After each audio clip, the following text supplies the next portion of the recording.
जय हिंद प्यारे साथियों। तो जैसे कि आप सभी जानते हैं कि जो 21 फरवरी है और 21 फरवरी को साइंस का पेपर होने वाला है, तो उनके लिए साथियों जिस प्रकार आपको सोशल साइंस और हिंदी, संस्कृत, मैथ में क्वेश्चन देखने को मिला था, ठीक उसी प्रकार दोस्तों इस वीडियो से आपको काफ़ी सारा क्वेश्चन आपके एग्ज़ाम में देखने को मिलेगा। तो अगर साथियों पिछले वाले वीडियो आप सबने देखा होगा तो वहाँ से बहुत सारे क्वेश्चन आपके एग्ज़ाम में आए हैं, तो ठीक उसी प्रकार ये भी सेट हैं दोस्तों, जिसमें 1 से लेकर के 80 तक हम साइंस के क्वेश्चन को करेंगे। इसमें से बहुत सारे क्वेश्चन है जो कि आपके एग्ज़ाम में हूबहू ऑप्शन के साथ मिलेगा, लेकिन बहुत सारे क्वेश्चन ऐसे हैं जो बताऊंगा उससे क्वेश्चन आएगा। तो अब जो है सभी साथियों जो है इस वीडियो के पूरे ध्यान तक अंत से देखिएगा, आपको पूरी जानकारी इस वीडियो में मिलेगा, यानी कि आपके बोर्ड रिलेटेड क्वेश्चन का। तो इसीलिए सभी क्वेश्चन अगर नहीं भी याद है तो आप साथी उसको याद करते रहिएगा, सब आपके लिए मोस्ट इम्पोर्टेंट प्रश्न है। अगर साथियों पहले क्वेश्चन की बात करूँ तो क्वेश्चन है कि सर्च लाइट का परावर्तक सतह होता है, ये उत्तल का होता है या अवतल होता है या समतल होता है। तो साथियों आप सबको बता दो कि सर्च लाइट का जो परावर्तक सतह होता है वो अवतल दर्पण यानी कि अवतल यानी दर्पण का होता है, यानी कि हमारा आंसर ऑप्शन नंबर बी यहाँ पर बिल्कुल सही होगा।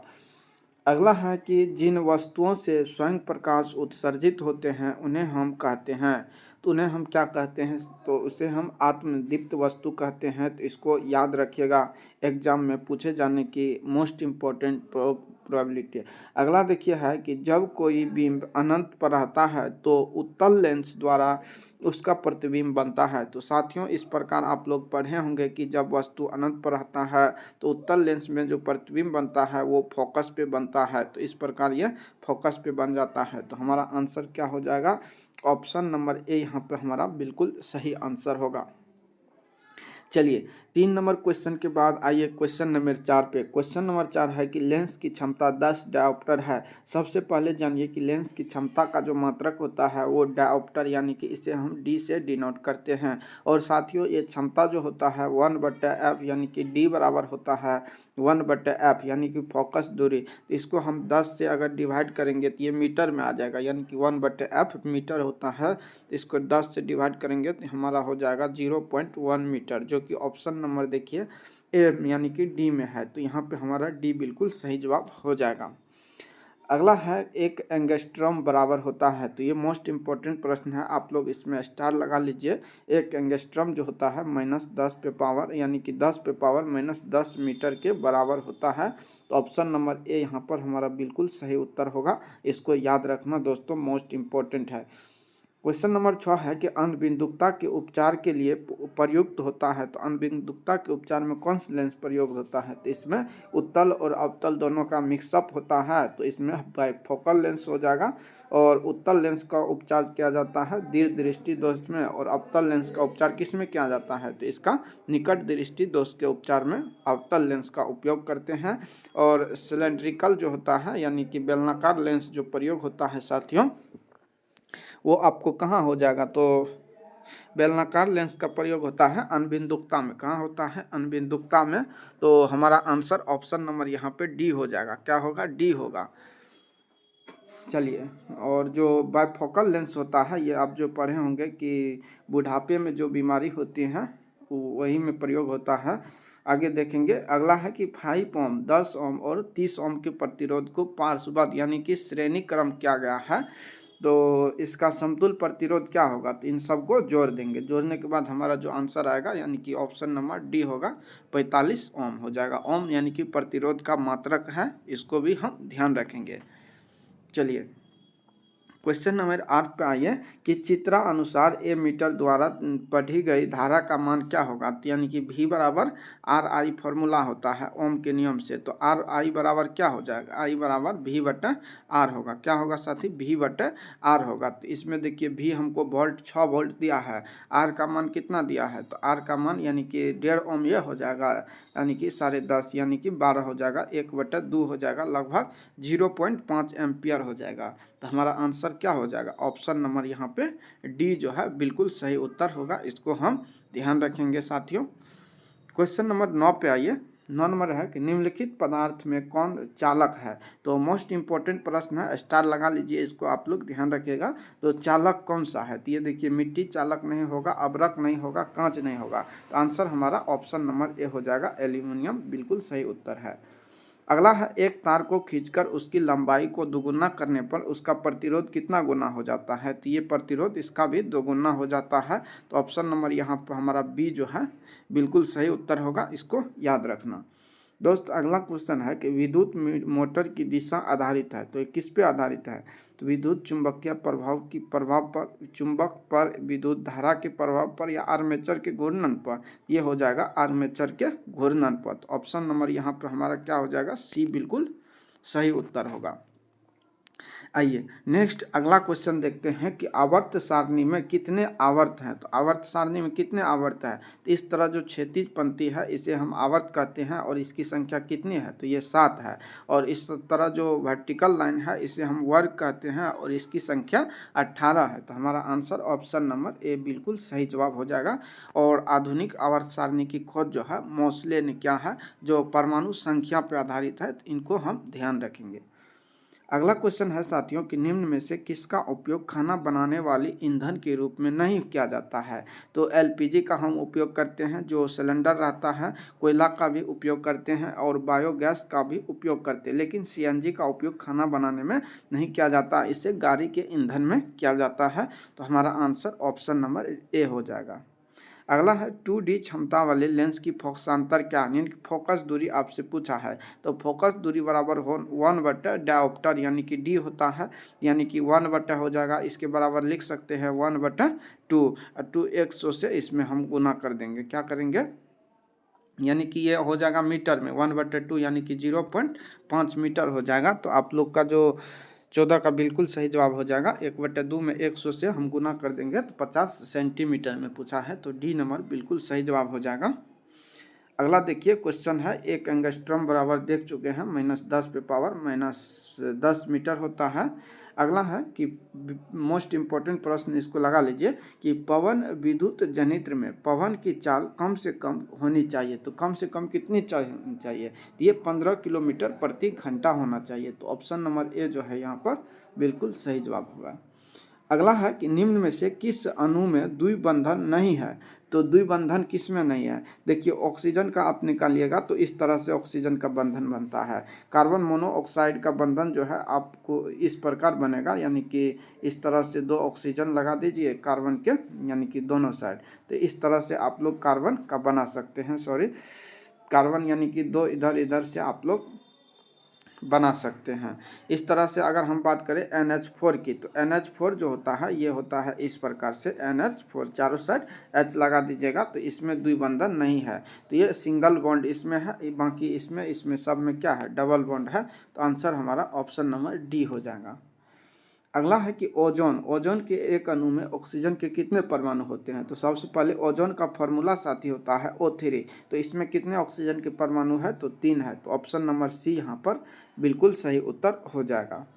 अगला है कि रासायनिक समीकरण SnCl2 प्लस Cl2 बराबर, यानी कि निकलता है SnCl4 में क्या हो रहा है, Sn का ऑक्सीकारक हो, SnCl2 ऑक्सीकृत हो रहा है, या ऑक्सीकारक है Cl2, या यानी कि ऑप्शन नंबर सी यानी कि Cl2 अवकारक है। तो इसका जो सही जवाब हो जाएगा वो हो जाएगा Cl2 क्या है, एक ऑक्सीकारक है। तो ऑप्शन नंबर बी यहाँ पर बिल्कुल सही जवाब होगा। तो आप लोग इसको अच्छी तरीके से समझते रहिए और जो है इस सभी क्वेश्चन को याद करते रहना है। अगला है कि किसी वस्तु का प्रतिबिंब आँख के जिस भाग पर बनता है वह है। तो आँख के किस भाग पर, रेटिना पे बनता है। मानव नेत्र में जो प्रयुक्त लेंस रहता है वो कौन सा लेंस रहता है साथियों, उत्तल लेंस रहता है। कौन सा, उत्तल लेंस रहता है, इसको ध्यान रखेंगे। अगला है कि पोटास एलम है क्या है, एक साधारण लवण है, मिश्रित लवण है, या अम्लीय लवण है, या द्विक लवण है। तो पोटास एलम जो है ना ये क्या है, एक प्रकार का द्विक लवण है। तो ऑप्शन नंबर डी होगा। मोस्ट इम्पोर्टेंट प्रश्न है, आपसे पूछा जाएगा। अगला है कि निम्नलिखित में से सबसे प्रबल लवण कौन सा है? तो सबसे प्रबल लवण जो है NaCl हो जाएगा। ये नमक का फॉर्मूला भी है, तो आप लोग ध्यान रखिएगा। कैल्शियम क्लोराइड का सूत्र पूछेगा तो CaCl2 होता है, और बेरिलियम सल्फेट का जो सूत्र होता है BaSO4 होता है, तो इसको हम ध्यान रखेंगे। अगला है कि निम्नलिखित में से कौन एक गंधीय सूचक नहीं है, यानी कि जिसमें गंध नहीं है? तो प्याज में भी आपको गंध मिलेगा, लौंग के तेल में गंध है, वेनिला में भी गंध है, लेकिन शकरकंद आप लोग देखे होंगे कि इसमें कोई गंध नहीं होता है। तो 23 का आंसर ऑप्शन नंबर सी हो जाएगा। आगे ये यहाँ पर एक क्वेश्चन है कि लोहे की परमाणु संख्या होती है। ये आप लोग को जो है ना 1 से 30 तक जितने भी तत्व हैं उनके परमाणु संख्या को ध्यान रखना है। और लोहे की परमाणु संख्या जो है कितना हो जाता है? तो 26 होता है। कितना होता है साथियों? 26 होता है। अगला है निम्नलिखित में से सबसे अधिक अभिक्रियाशील हैलोजन है। तो सबसे अधिक अभिक्रियाशील जो हैलोजन है वो कौन है? फ्लोरीन है। कौन है साथी? फ्लोरीन है। ऑप्शन नंबर ए हो जाएगा। हैलोजन वाले जो तत्व है कौन से ग्रुप में मिलता है? तो ग्रुप नंबर 17 में। यहाँ समूह 17 के तत्व को क्या कहते हैं? तो इसे हम हैलोजन ग्रुप के नाम से जानते हैं। समूह 16 के तत्व को हम ऑक्सीजन ग्रुप और यानी कि ऑक्सीजन, और जो 15 के तत्व है इसे नाइट्रोजन ग्रुप के नाम से जानते हैं, तो इसको हम ध्यान रखेंगे। अगला है कि निम्नलिखित में से कौन एक दहन अभिक्रिया है? तो दहन अभिक्रिया है तो पेट्रोल का जलना एक दहन अभिक्रिया है। तो हमारा आंसर ऑप्शन नंबर सी बिल्कुल सही उत्तर है साथियों। देखिए अगला क्वेश्चन 28 नंबर है कि सिलिका क्या है? तो सिलिका क्या है? तो एक मिश्र धातु है। क्या है? मिश्र धातु, लेकिन सिलिकॉन लिखा रहेगा, तो सिलिकॉन एक उपधातु है, तो इसको हम ध्यान रखेंगे। अगला है कि निम्नलिखित आवर्त सारणी में क्षैतिज कतार की संख्या कितनी है? तो क्षैतिज कतार बताए हैं कि इस तरह से जो क्षैतिज कतार है इसकी संख्या 7 है, और इसे हम आवर्त कहते हैं। तो ये वर्टिकल लाइन जो रहता है इस प्रकार इसे वर्ग कहते हैं, और इसकी संख्या 18 है। तो हमारा आंसर ऑप्शन नंबर सी यहाँ पर बिल्कुल सही उत्तर होगा। अगला है कि OH क्रियाशील समूह मूलक है। तो किसका मूलक है? तो ये आपको हो जाएगा OH अल्कोहल का। आपको बताना है एल्डिहाइड का क्या होता है। तो एल्डिहाइड का होता है CHO। क्या होता है? CHO होता है। अगला है कि एल्डिहाइड श्रेणी का सामान्य सूत्र है। तो एल्डिहाइड का जो है CnH2n इंटू CH2O। तो हमारा आंसर ऑप्शन नंबर ए हो जाएगा। लेकिन पूछेगा कि कार्बोक्सिलिक एसिड का समान फार्मूला, तो आपको ये हो जाएगा। इसी तरह अल्कोहल का सामान्य फार्मूला यानी कि ये हो जाएगा आपको CnH2n+1 इंटू OH हो जाएगा। तो हमारा आंसर 31 का बिल्कुल ए जवाब है, CnH2n+1 इंटू CHO। आइए अगला क्वेश्चन है कि मानव की डायलिसिस की थैली कौन है? तो मानव की डायलिसिस की थैली जो है वो है नेफ्रॉन। कौन है साथी? नेफ्रॉन है। तो ये यहाँ पर बिल्कुल सही जवाब होगा। न्यूरॉन क्या है? तो ये तंत्रिका तंत्र की संरचनात्मक और क्रियात्मक इकाई को हम न्यूरॉन कहते हैं। माइटोकॉन्ड्रिया है कि ये मानव कोशिका में पावर हाउस यानी कि ऊर्जा गृह का कार्य करता है। इसे ही ऊर्जा मिलती है, और ATP का निर्माण माइटोकॉन्ड्रिया में होता है, तो ध्यान रखेंगे। अगला है कि निम्नलिखित में से किस विलयन का उपयोग दीवार की सफेदी करने के लिए किया जाता है? तो इसका सही जवाब हो जाएगा option number B, calcium hydroxide का। तो ऑप्शन नंबर बी यहाँ पर बिल्कुल सही उत्तर हो जाएगा। अगला है कि वायुमंडल में CO2 गैस की उपस्थिति कितना है? इसका सही जवाब हो जाएगा 0.03%। यहाँ एक और गैस पूछता है कि आर्गन कितना प्रतिशत है? तो आर्गन जो है यानी कि 0.93% आर्गन गैस रहता है वायुमंडल में, तो उसको हम ध्यान रखेंगे। चलिए साथियों अगले क्वेश्चन की ओर बढ़ते हैं कि रेजिन किस पौधे का उत्सर्जी पदार्थ है? तो इसका सही जवाब हो जाएगा ऑप्शन नंबर डी, यानी कि चीड़ के पौधा। अगला है कि मनुष्य का हृदय प्रति मिनट कितनी बार धड़कता है? तो इसका बिल्कुल सही जवाब हो जाएगा ऑप्शन नंबर बी, यानी कि 72 बार 1 मिनट में धड़कता है। तो इसको हम याद करके जाएंगे, क्वेश्चन को एग्जाम में पूछा जाएगा दोस्तों। अगला है कि वसा का वहन शरीर के अंदर किसके माध्यम से होता है? इसका सही जवाब हो जाएगा लसिका। क्या होगा? लसिका होगा वसा का वहन। अगला है कि कवक में पोषण की कौन सी विधि है? तो मृतजीवी पोषण होता है कवक में। तो यहाँ आंसर हमारा क्या हो जाएगा? ऑप्शन नंबर बी होगा। स्वपोषी पोषण हरे पौधे में होता है, तो इसको हम ध्यान रख के जाएंगे। चलिए साथियों, बढ़ते हैं अगले क्वेश्चन की ओर कि कोशिका झिल्ली किस प्रकार की झिल्ली है। साथियों, कोशिका झिल्ली किस प्रकार की झिल्ली है? यह एक अर्ध पारगम्य झिल्ली है। तो ऑप्शन नंबर सी को यहाँ पर याद करेंगे। अगला है कि एक पादप हार्मोन जो पौधे में वृद्धि का घटक है। तो वृद्धि का घटक हो जाएगा ऑक्सिन। क्या होगा? ऑक्सिन। लेकिन पूछेगा कि एक पादप हार्मोन जो पौधे में वृद्धि को रोकता है तो वो अवशेषिक एसिड है। तो हमारा आंसर यहाँ पे ऑप्शन नंबर बी जो है बिल्कुल सही जवाब हो जाएगा साथियों। चलिए, अगला है कि न्यूरॉन के जो छोटे तंतु है ना, उससे हम क्या कहते हैं? तो उनसे हम डेंड्राइट कहते हैं। क्या कहते हैं? डेंड्राइट कहते हैं। तो ऑप्शन नंबर ए हो जाएगा। आइए, अगला है कि निम्नलिखित में से कौन बाह्य निषेचन करता है? तो बाह्य निषेचन कौन करता है? तो ये हो जाएगा आपको मेढक हो जाएगा। तो ऑप्शन नंबर ए हो जाएगा। और आंतरिक निषेचन पूछेगा तो गाय, कुत्ता और मनुष्य आंतरिक निषेचन करता है। चलिए साथियों, अगले क्वेश्चन की ओर बढ़ते हैं। क्वेश्चन नंबर है 43। एड्स किसके कारण होता है? तो एड्स जो है HIV विषाणु के कारण होता है। तो ऑप्शन नंबर यहाँ पे बी जो है बिल्कुल सही जवाब हो जाएगा।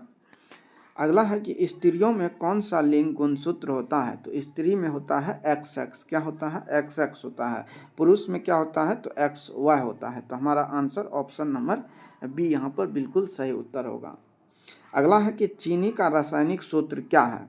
तो मोस्ट इम्पॉर्टेंट क्वेश्चन है। तो चीनी का जो रासायनिक सूत्र है C12H22O11 है। तो ऑप्शन नंबर सी बिल्कुल सही जवाब होगा।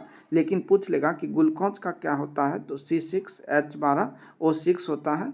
और जो ये कीटोन है, कीटोन का जो फॉर्मूला है यहाँ पर आप लोग को हो जाएगा कार्बोक्सिलिक एसिड CH3CO H। तो ये कार्बोक्सिलिक एसिड का है। और याद रखिएगा चीनी का C12H12O11 होता है। अगला है कि वृक्क की संरचनात्मक और क्रियात्मक इकाई को क्या कहते हैं? तो इसे हम न्यूरॉन कहते हैं। क्या कहते हैं? वृक्क की संरचनात्मक और क्रियात्मक इकाई को नेफ्रॉन कहते हैं। तो ऑप्शन नंबर डी होगा। और तंत्रिका तंत्र की संरचनात्मक और क्रियात्मक इकाई को न्यूरॉन कहते हैं। तो इसको हम ध्यान रखेंगे। आगे बढ़िए, क्वेश्चन नंबर 47 पे आइए। 47 नंबर है कि मस्तिष्क का कौन सा भाग शरीर की स्थिति और संतुलन का अनुरक्षण करता है? तो मस्तिष्क का 3 भाग होता है, अग्र मस्तिष्क, मध्य मस्तिष्क और अनुमस्तिष्क। तो इसमें कौन संतुलन और अनुसरण करता है? ये हो जाएगा अनुमस्तिष्क। तो ऑप्शन नंबर 47 का जो है सी नंबर बिल्कुल सही उत्तर है। आइए, अगला है कि शुक्राणु का निर्माण होता है। तो शुक्राणु का निर्माण कहाँ होता है? तो ये विरिसन में होता है। तो ऑप्शन नंबर 48 का ए बिल्कुल सही जवाब होगा। अगला है मोस्ट इम्पोर्टेंट है, याद रखिएगा, एग्जाम में पूछा जाएगा कि गोलीय दर्पण द्वारा उत्पन्न आवर्धन एम निम्नलिखित में से कौन सा है? तो आवर्धन एम जो होता है दर्पण के लिए -V/U होता है। और वहीं पूछा गया है लेंस का उत्पन्न आवर्धन एम होता है V/U, केवल V/U होता है। तो ऑप्शन नंबर यहाँ पर ए हो जाएगा। और यहाँ पर आंसर क्या हो जाएगा? ऑप्शन नंबर बी हो जाएगा। तो 49 का बी और 50 का ए बिल्कुल सही उत्तर है। चलिए, आगे है कि निम्नलिखित में से किस दर्पण का दृष्टि क्षेत्र बड़ा होता है? तो बड़ा जो होता है वो होता है उत्तल दर्पण का। किसका? उत्तल दर्पण का। और यही कारण है कि उत्तल दर्पण का उपयोग हम साइडर मिरर के रूप में करते हैं, गाड़ी में साइडर मिरर के रूप में। तो हमारा आंसर यहाँ पे ऑप्शन नंबर सी हो जाएगा। अगला है नेत्र लेंस किस प्रकार का लेंस होता है? तो साथ ही बताएं कि नेत्र लेंस में उत्तल लेंस लगा रहता है। तो ऑप्शन नंबर बी यहाँ पर बिल्कुल सही उत्तर हो जाएगा। अगला है नेत्र गोलक का व्यास लगभग कितना होना चाहिए? तो ये 2.3 सेंटीमीटर होना चाहिए। तो ऑप्शन नंबर यानी कि डी हो जाएगा बिल्कुल सही जवाब। इसको याद करके जाना साथियों। और आप सबको बता दूं कि अगर ये आप लोग को पसंद आ रहा है तो एक बार वीडियो को लाइक कर दीजिए साथियों। आपके लिए काफ़ी मेहनत किया जा रहा है तो आपको लाइक करना बनता है। आइए, अगला क्वेश्चन है कि तारों का टिमटिमाने का कारण क्या है? तो इसका जो मुख्य कारण है यह है वायुमंडलीय अपवर्तन। तो हमारा आंसर क्या हो जाएगा? ऑप्शन नंबर ए हो जाएगा। क्या होगा? Option number A. आकाश नीला किस कारण दिखाई देता है? तो प्रकाश प्रकीर्णन के कारण। किसके कारण? प्रकाश प्रकीर्णन के कारण। आइए आगे देखते हैं, इंद्रधनुष का बनना किस प्रकार की प्रकाश की घटना का परिणाम है? तो इंद्रधनुष जो बनता है इसमें प्रकाश का अपवर्तन होता है, परावर्तन होता है और वन विक्षेपण भी होता है। तो यहाँ पे क्या हो जाएगा? तो ऑप्शन नंबर डी बिल्कुल सही जवाब हो जाएगा। अगला है कि कांच के फ्रिज में कितने पृष्ठ होते हैं? तो मोस्ट इम्पोर्टेंट प्रश्न है, एग्जाम में पूछा जाएगा। तो कांच के फ्रिज में जो है ना कितने पृष्ठ होते हैं? तो यहाँ पर आपका सही जवाब हो जाएगा 5 पृष्ठ होते हैं। कांच के फ्रिज में कितने पृष्ठ होते हैं? तो 5 यहाँ पर बिल्कुल सही जवाब हो जाएगा। अगला है कि विद्युत विभव का एसआई मात्रक क्या होता है? तो विभव का एसआई मात्रक वोल्ट होता है और विभवांतर का भी वोल्ट होता है, तो इसको हम ध्यान रखेंगे। चलिए आगे बढ़ते हैं। क्वेश्चन नंबर है 58 कि विद्युत धारा का एसआई मात्रक क्या होता है? तो धारा का एम्पियर होता है, शक्ति का मात्रक वाट होता है, वोल्ट विभवांतर या विभव का, और कूलम जो है ये आवेश का मात्रक है। देखिए अगला है विद्युत आवेश का एसआई मात्रक, तो कूलम हो जाएगा। क्या होगा? कूलम होगा। प्रतिरोध का एसआई मात्रक क्या है? तो प्रतिरोध का ओम होता है। क्या होता है साथी? ओम होता है, ऊपर में बता चुके हैं। और लोहे पर जंग लगने का कारण क्या है? तो ये संक्षारण हो जाएगा। क्या होगा? संक्षारण होगा। ऑप्शन नंबर ए यहाँ पर बिल्कुल सही जवाब है। चलिए आगे बढ़ते हैं अगले क्वेश्चन की ओर। क्वेश्चन नंबर आइए 62 पे कि निम्नलिखित में से कौन एक ऑक्सीकारक है? तो ऑक्सीकारक तो ये अगर हाइड्रोजन H2O की बात, H2 की बात करें, कार्बन मोनोऑक्साइड और H2H, ये सब क्या है? तो अवकारक है। और O2 क्या है? तो ऑक्सीकारक। तो आपको ये भी पूछ सकता है कि कौन अवकारक है, तो ये सबको ध्यान रखना है, H2 को, CO को और H2S को। अगला है कि मोमबत्ती का जलना, तो मोमबत्ती ऑक्सीजन की उपस्थिति में जलता है, और जहाँ कोई अभिक्रिया होती है तो उसे हम रासायनिक अभिक्रिया कहते हैं। तो ऑप्शन नंबर ए यहाँ पर बिल्कुल सही जवाब हो जाएगा। अगला है कि इस तरह से अभिक्रिया होती है, तो उपर्युक्त अभिक्रिया किस प्रकार का है? तो उपर्युक्त अभिक्रिया जो है आपको हो जाएगा वियोजन अभिक्रिया। क्या होगा? वियोजन अभिक्रिया। तो ऑप्शन नंबर ए यहाँ पर बिल्कुल सही उत्तर हो जाएगा साथियों। अगला है कि शरीर में भोजन का पचना किस प्रकार का अभिक्रिया है? तो शरीर में जो भोजन का पचना है ये आपको कैसी अभिक्रिया हो जाएगी? तो ये ऑक्सीकरण अभिक्रिया है। कैसी है? ऑक्सीकरण है। तो 65 का बी नंबर बिल्कुल सही उत्तर हो जाएगा, ऑक्सीकरण अभिक्रिया। आइए अगला है कि धातु के ऑक्साइड मूलतः क्या होते हैं? तो धातु के ऑक्साइड क्षारीय होते हैं या भस्म उसे कहते हैं। और धातु का जो ऑक्साइड होता है वो अम्लीय होता है। और धातु और अधातु यानी कि अम्ल और क्षार का रिएक्शन से जो बनता है उसे हम लवण कहते हैं, तो इसको भी ध्यान रखना। अगला है कि लिटमस पेपर इनमें से किससे प्राप्त होता है? तो ये थैलोपाइटा और लिचेन से प्राप्त होता है। तो हमारा आंसर ऑप्शन नंबर यहाँ पे डी जो है बिल्कुल सही जवाब हो जाएगा। इसको हम याद करेंगे। आगे बढ़िए साथियों, अगला क्वेश्चन 68 नंबर कि संगमरमर का रासायनिक सूत्र है। तो संगमरमर का रासायनिक सूत्र हो जाएगा कैल्शियम कार्बोनेट। क्या होगा? कैल्शियम कार्बोनेट होगा। यहाँ पे ये सब इम्पोर्टेंट नहीं है, आप लोग इसको ध्यान मत रखिए। अगला है कि NaOH क्या है? तो सोडियम हाइड्रोक्साइड एक प्रकार का भस्म है। क्या है? भस्म यानी कि क्षार है, इसको ध्यान रखिएगा। और क्षार का जो pH मान होता है वो 7 से अधिक होता है। क्या होता है? 7 से अधिक होता है। अम्ल का pH मान 7 से कम होता है, और जो है यानी कि लवण का pH मान 7 के बराबर होता है। अगला है कि अम्लीय वर्षा में जल का pH मान होता है, तो ये 5.6 से कम होता है। ब्लड का pH मान कितना होता है? 7.4 होता है। इसी तरह समुद्री जल का पूछेगा तो 8.4 होता है। और जल का शुद्ध जल का pH मान 7 होता है। तो ये सब इम्पोर्टेंट है, इसको ध्यान रखेंगे। अगला क्वेश्चन है कि लैक्टिक अम्ल का प्राकृतिक स्रोत है। तो लैक्टिक अम्ल किस में होता है? तो ये दूध और दही में लैक्टिक अम्ल पाया जाता है। सिरका में कौन सा? एसिटिक एसिड पाया जाता है। इमली में कौन सा? Tartaric acid. सेब में कौन सा? Malic acid. और एसिटिक एसिड कहाँ पाया जाता है? तो ये सिरका में एसिटिक एसिड पाया जाता है। तो आप लोग ध्यान रखिएगा, सेब में ध्यान रखिएगा, इम्पोर्टेंट है मेलिक एसिड। अगला है कि मानव शरीर का तापक्रम होता है, तो ये 37 डिग्री सेल्सियस होता है। और 98.6 फ़ारेनहाइट होता है। कितना? 98.6 फ़ारेनहाइट होता है। कौन सा अंग उत्सर्जन से संबंधित नहीं है? यानी कि उत्सर्जन वो नहीं करता है। तो वृक्क भी करता है, त्वचा से पसीना उत्सर्जित होता है, फेफड़ा से उत्सर्जन, लेकिन अग्नाशय जो है कोई उत्सर्जन अंग नहीं है। तो हमारा आंसर ऑप्शन नंबर यहाँ पे साथी बी हो जाएगा।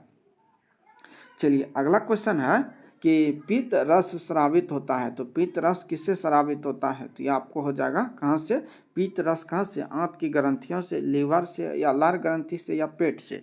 तो इसका जो सही जवाब हो जाएगा वो हो जाएगा लार लीवर से। पित्त कहाँ से? यकृत से स्रावित होता है। तो ऑप्शन नंबर यहाँ पर हमारा डी जो है बिल्कुल सही उत्तर होगा। अगला है पाचन तंत्र का सबसे वृहत अंग कौन सा है? तो सबसे बड़ा अंग जो है ना वो कौन हो जाएगा? तो पाचन का जो सबसे बड़ा अंग है वो है आपको यकृत। क्या है? यकृत है। ऑप्शन नंबर सी होगा। अगला है कि सामान्य अवस्था में एक स्वस्थ व्यक्ति का रक्तचाप होता है, कितना होता है? ये 120/80 mmHg होता है। क्या होता है? mmHg होता है। तो इसको ध्यान रखेंगे। आइए अगला क्वेश्चन की ओर बढ़ते हैं। क्वेश्चन नंबर 76 के बाद 77 नंबर पे आइए। है कि निम्नलिखित में से किसमें कोई एंजाइम्स नहीं होता है? तो एंजाइम्स जो है किसमें नहीं होगा? पीत रस में, लार में, या अग्नाशयी रस में, या आमाशयी रस में?